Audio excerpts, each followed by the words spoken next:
Welcome to Studio D on the campus of the University of Oklahoma.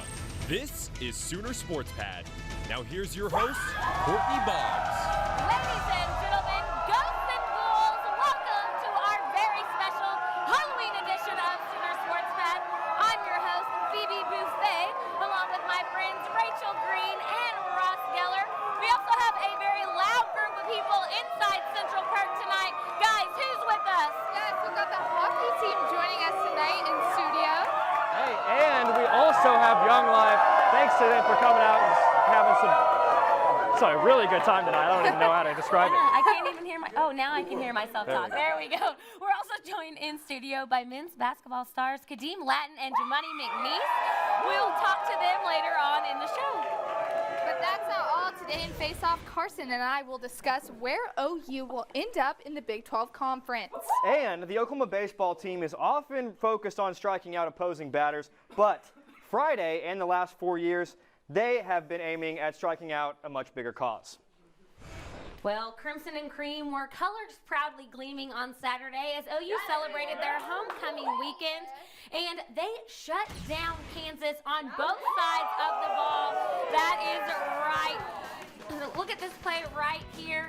Punt, and who is that? Dede Westbrook, of course. And what's he going to do? Oh, he is going to take it 71 yards back to the house, down the field. No one can catch him. Absolutely amazing. So Dede-like. And what's an OU game without a little dynamic duo action between Baker and Dede? 41-yard touchdown pass. Boom! Dive and catch. That's right. Another score. And, defensive side of the ball. Who's that? That's Jordan Evans. That's right, Jordan Evans. Backtracking a little bit, working his way through the crowd, and takes it all the way to the end zone for his first pick six of the season. He's pretty stoked, and we'll actually talk to him a little bit later on about that pick six, so that's exciting.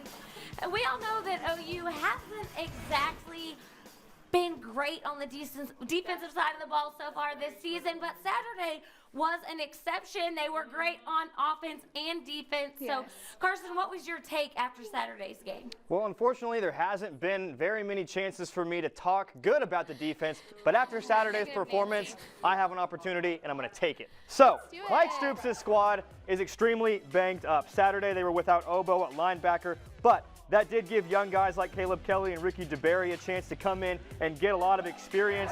Those guys, plus the seasoned vets, did a good job of limiting Kansas to just 170 total yards and just 3 points, including a shutout in the second half. On the back end, we saw a lot of Khalil Houghton. He had 4 tackles on the night. The Sooners were able to get a bunch of other young guys in the game for much of the second half, which is good because it gave the starters some rest ahead of this short week. And it also gave those young guys some reps, some good reps, and just a lot of good experience. Well, Ross, I loved that analysis. And Thanks, I also loved seeing some young guys on the offensive side of the ball get to play too. With Samaje Perine out, Joe Mixon really took the bulk of that load against Texas Tech.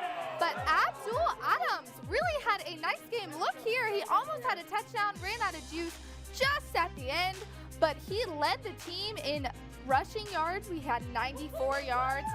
And what about Devin Montgomery, the freshman? Hey, the walk-on. The walk-on coming in and getting a touchdown. Awesome.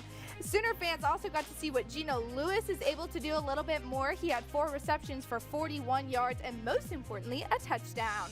6 different guys scored for the Sooners, so we really got to see some great teamwork on the offensive side of the ball. Sorry I called you Carson earlier, Yeah, Ross. I don't even know who Carson is. I'm so sorry. So sorry. There are a lot of standout performances by the Sooners on Saturday, so it will be hard to choose, but a choice has to be made. Guys, who are your MVPs? Rachel, we will start with you. Well, Baker Mayfield has to be my MVP this week, going 16 for 24 and 236 yards and 4 touchdowns. Mayfield now has 15 passing touchdowns in the last 3 games.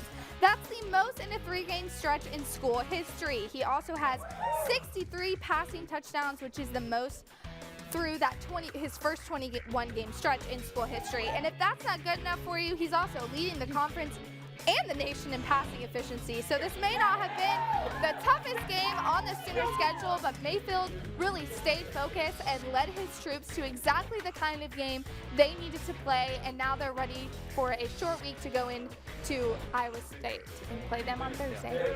There you go. That's a little right. bit of MVP That's right. action. Baker Mayfield has been on a tear lately, but I'm going to go with Jordan Evans. Last week he had a That's a game good to choice. forget against the Texas Tech anti-Baker Mayfields, but this week he really responded well, had a good game. The Norman native registered a team-high 10 tackles, all of which came in the second half. In the third quarter, like we saw earlier, he snagged his second career interception and took it 33 yards back to the house, only after backtracking about 15 yards and retracing his steps. Saturday gave the Sooners a bit of confidence after they lost. Saturday gave the Sooners a bit of confidence that they lost the past few weeks on the defensive side of the ball. Hopefully they'll have another performance like that this Thursday against Iowa State. And speaking of Jordan Evans, he took some time out of his very busy schedule to talk with Blakely earlier today about that pick six that we love so dearly. Check it out. I just told myself I was getting in the end zone. I mean, I knew what I was doing. I didn't realize I ran back that far, but I knew I took a couple steps back just to set up the cutback. I don't know. I always make fun of guys and tell guys and joke about them how I used to do that stuff back in the day, and so I finally got to showcase my skills. And you led the team with tackles on Saturday as well. What was really working for you? I just, Coach put us in a lot of good calls, and I had guys up front and guys behind me that were forcing a lot of things back to me, and I was just playing harder, playing with more effort because what happened last week and stuff like that. So I was really eager to get out there, and I was trying to find fly sideline to sideline, and not just for me, but just so the whole defense can do the same. And you guys had a little bit of a rough week against Tech, and then you had a season low holding Kansas to 170 yards. What was really the big difference this week? Well, starting in practice. Practice was a lot better. We played with more effort, more enthusiasm, a lot less mental bust and stuff like that. So, as a defense, I feel like we played 4 quarters strong, and that's what we've been wanting to do all year. And you got a big game Thursday, not Saturday. Are you ready for it? Yes, ma'am. I'm more than ready. All right, good luck. All right, thank you. Thanks. Only 3 more days until the Sooners play again, so it is a short week for football, thank goodness. But volleyball, golf, and soccer also had big weekends, so what's the breakdown? Rachel, we will start with you. All right, well, the soccer team lost, unfortunately, in a double overtime game against Texas Tech on Friday. They fell 1-0, but moving on to bigger and better things, they tied for 3rd in the conference against Baylor, and they will be the 4th seed in the Big 12 tournament. This week, they will face off against the 5 seed Iowa State Wednesday at 2 p.m. So best of luck to the Sooner Soccer this week. They have a big week of that Big 12 tournament. Let's hope they come out with a win. Oh, yeah, absolutely.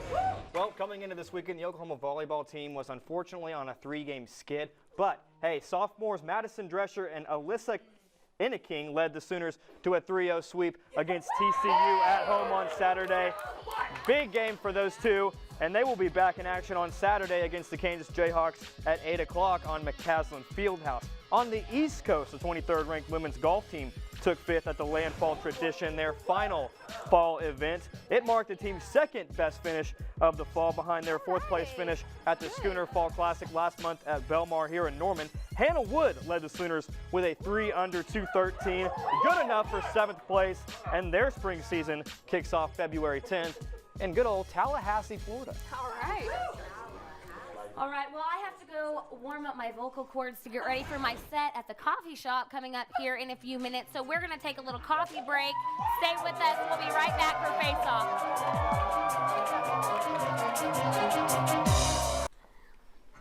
We were on a break!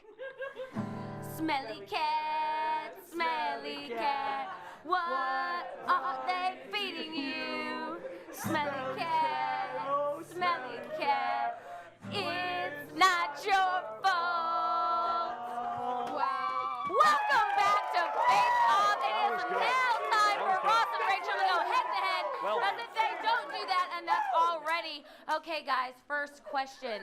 Will the Sooners run the Big 12 for the rest of the season? First off, Phoebe's beautiful, beautiful rendition. And you. yes, the Sooners will run the Big 12 Conference. Duh. Okay, I know we've got a long way to go, right? We still have some tough games, but the Sooners are 5-0 in conference play right now, and that's the first time they've done that since 2004. Baylor and West Virginia, they just lost, right? And Baylor lost to Texas. We beat Texas. You see where I'm going there? Right? So we play Baylor and OSU at home, and I really think we can get those wins as long as the defense holds steady and our offense keeps grinding like they do. Now we've got West Virginia on the road. That's going to be really tough. But the Sooners were good on the road last year. They had some great games. So looking for some more Sooner magic. And if they get those wins, they're in. They're winning the title. So Baylor and West Virginia also have to play each other. So one of them will end up with 2 losses. And I really think the Sooners can run away with this Big 12 title. Very good Let's points. do it. Rach, very good points. You already touched on a couple of them. They haven't played West Virginia, Baylor, OSU. But I don't think they can squeeze by. Boo! 2 of those are at home. They play Baylor and OSU at home, but they do play in Morgantown against West Virginia, and on the road they have this season not been so great. Although West Virginia, you did mention they did lose to OSU, I still think they're a very, very good football team. Morgantown is just one of those places where it's a hostile environment. They're rowdy, and I just don't think, I think, like I said, they're still a very good football team, and I think OU has trouble, obviously, on the road there. Just that environment, that team. I think Dana Holgerson has done a fantastic job with that team this year. Well, I think we're going to win it. Oh, yeah. All right. I'm here with my new friend David, who graciously helps me with my smelly cat performance, and he has a question for you guys. Thank you. What winter sport are you most excited for? Oh. Well, I'm a big basketball fan and a big Sherry Cole fan, Yeah, so I'm Sherry excited Cole. for the women's basketball team this year.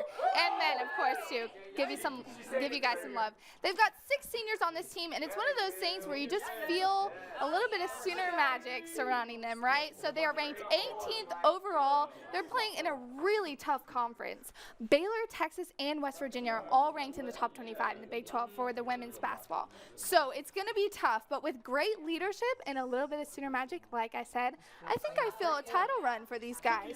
So I want to see what the women have got this year. Well, we've got 2 men's basketball players in the audience tonight, so I'm going to go with the men's basketball team. Play into the crowd. Last season was quite a special one for the Sooners, an all-time great in Buddy Hield. Yes. But he's gone. Isaiah Cousins is gone. Ryan Spangler's gone. We've still got a lot of good guys. Yeah, we do. I'm anxious to It's see. in the crowd. Oh yeah.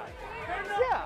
I'm anxious to see how guys like Jordan Wood or Jemani McNeese, Kadeem Latin, and some young guys really kind of turn the page and kind of get a new identity. I've heard a lot of good things about freshman Kristen Doolittle, who happens to be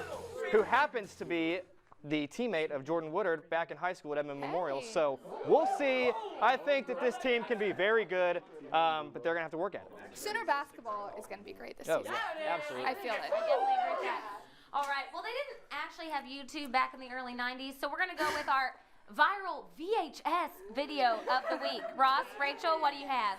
Well, you know how in NBA games, when there's a timeout, they try to keep the crowd going and entertain, stuff like that. So they've got Kiss Cam, Emoji Cam, things like that. Well, the Phoenix Suns came up with the Lion King Cam, okay?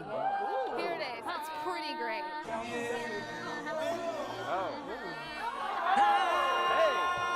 How cute is that? I mean, This is a come good on. one. Here we go. That is adorable. I love it. So creative. Showcasing babies. So creative. Harambe, baby Harambe. Baby Harambe. It's still too soon, I think. Well, okay, so my viral video, sticking with the basketball, I meant to show this last week, but went with something else. I'd be willing to bet that 99% of missed dunks stay missed dunks, but this 1%, not so much. Okay, let's see it. Let's roll it. Goes for the windmill, and it goes in!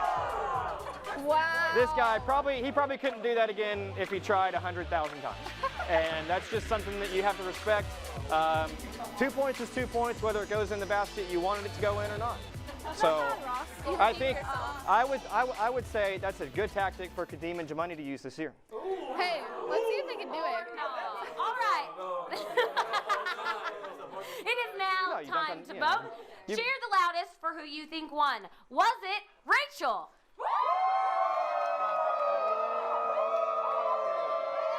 Or was it Ross? It's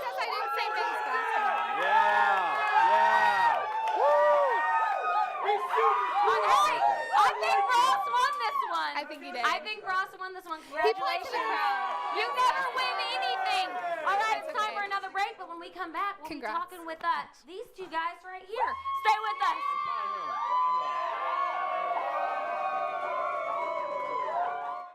Special thanks to our cornerstone television partners, Chesapeake Energy, Riverwind Resort, Anheuser-Busch, OU Outreach, and OU Medicine. Welcome back. Baseball season is right around the corner, and as all fans know, strikeouts are very important. But over this past weekend, our baseball team looked to strike out something a little more important. Take a look.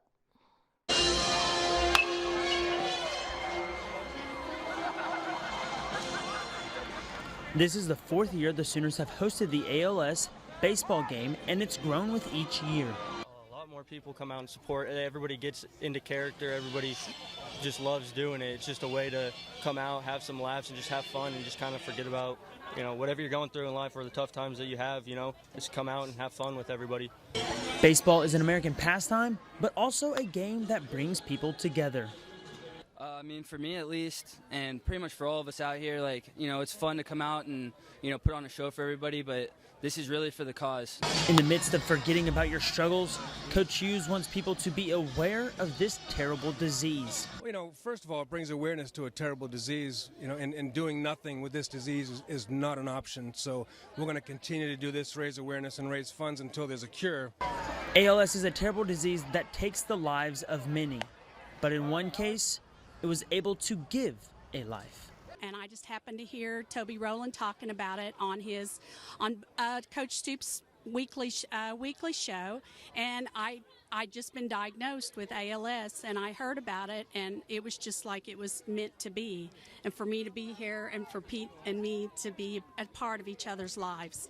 Tonight marks the 4th annual ALS Awareness Halloween baseball game at L. Dell Mitchell Park here at the University of Oklahoma.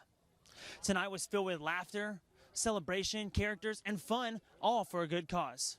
To strike out ALS. Stephen Mudd, Sooner Sports Pad. Thank you, Stephen. And now, without further ado, I give you Kadeem and Jamani. What's going on? How Hey y'all guys, doing? thanks for joining us tonight. Thanks for having us. Thank you for having us. Hey. All right, now, so first question, what's the mentality of the team going into this season for you guys? Well, we just want to be aggressive. We want to box out aggressive, attack the basket aggressive, we definitely, we're a young team, so everything we do has to be just assertive, and we're also going to be a defensive-minded team. We're going to be a better defensive team than we've been. We're able to do a lot of switching, which is really going to throw a lot of teams off guard. Okay. You mentioned you guys are very young. Who are some guys who could really be household names this year? Christian Doolittle, that's for sure. He's going to be an intricate part. Christian James, Rashard Odoms, from OU, Israel from OU. So a lot of everyone on this team will get a real chance to contribute and help us out on the court. You too. Don't be so modest, guys. You guys too. And Courtney has an audience question for you. Yes, I'm here with Mike, and he has a question. What's up, Mike? What's up? How do you like playing for lawn? How do we like playing for lawn? Man, that is a funny guy. Hey, yep, right? Yep. Nah, Coach Kruger, he's a great guy. He's a great teacher. He settles everything down. He's slow. He likes to slow the game down. It just helps us figure things out. And he's a teacher. So you really got to appreciate that as a man. Can't say it better myself. All right, it's time for another latte break. We'll be back. Dynamic Duos is next.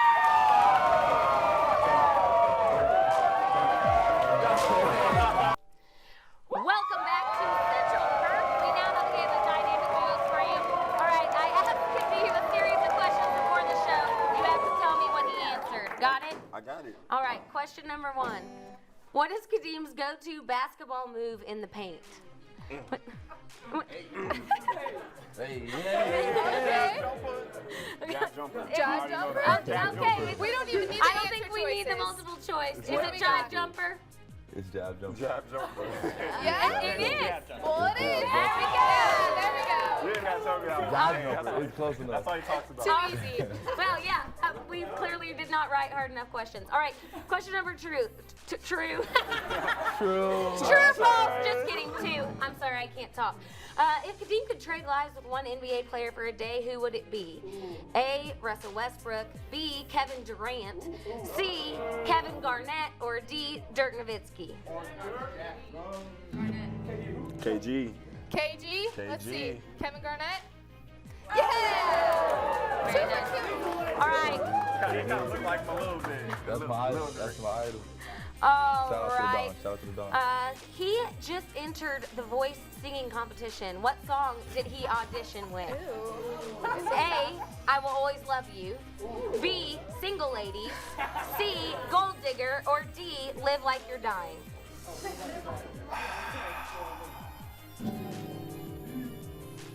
You gotta live like you're dying.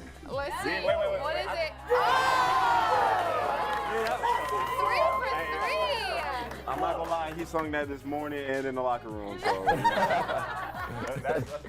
All right, last question.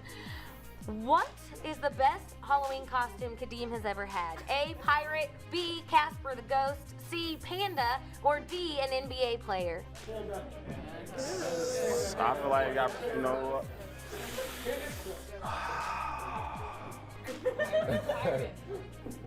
This is tough. Deem always disappears, so Casper would. Casper? Is it Casper? Let's see it. It is! All right, thank you for joining us. Make sure to follow